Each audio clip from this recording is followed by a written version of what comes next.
আপনাদের যে প্রাপ্য যে সম্মান, সেই সম্মানটুকু যেন জাতি দিতে পারে, সেই সম্মানটুকু দেওয়ার জন্য আজকে প্রথম পদক্ষেপ হলো। আমরা আশা করি আরো বহু রকমের পদক্ষেপ নেওয়া হবে। প্রবাসীদের জন্য বাংলাদেশ সরকার প্রবাসী লাউঞ্জ এর উদ্বোধন করেছেন ঢাকা এয়ারপোর্টে।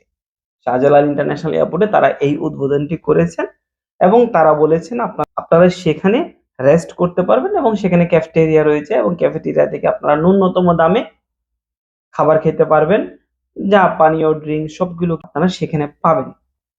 কিন্তু আমরা আমরা বা আমাদের একটা এক্সপেকটেশন ছিল বাংলাদেশ গভর্নমেন্টের কাছে প্রবাসীদেরকে ভিআইপি সার্ভিস দেওয়ার জন্য। ভিআইপি সার্ভিস দেওয়া মানে হচ্ছে যে তাদের কাছে কোনো ধরনের পেমেন্ট করতে হবে না, তারা জাস্ট সকল কিছু সেখানে ফ্রিতে পাবে।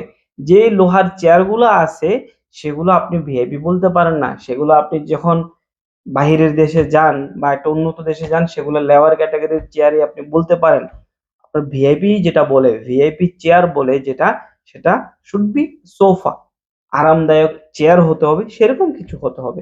তবুও দেখি ডক্টর ইউনূস সাহেব, ডক্টর আসিফ নজরুল থেকে আমরা শুনবো তারা কি বলে।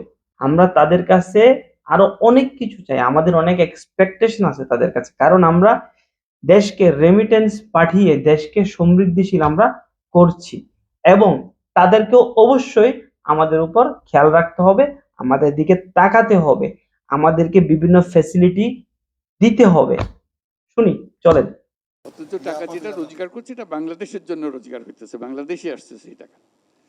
আপনারা কষ্ট করে টাকাটা রোজগার করে আনেন, দুর্ভাগ্য হলো দেশে এই টাকা আরেকজনের পাচার করে আরেকদিকে নিয়ে যায়। এইটাই হলো আমাদের দুর্ভাগ্য। তো সেটার দিকেও আমাদের খেয়াল রাখতে হবে, আপনাদের টাকা যেন দেশের কাজে লাগে, যে টাকা আপনারা রোজগার করেন।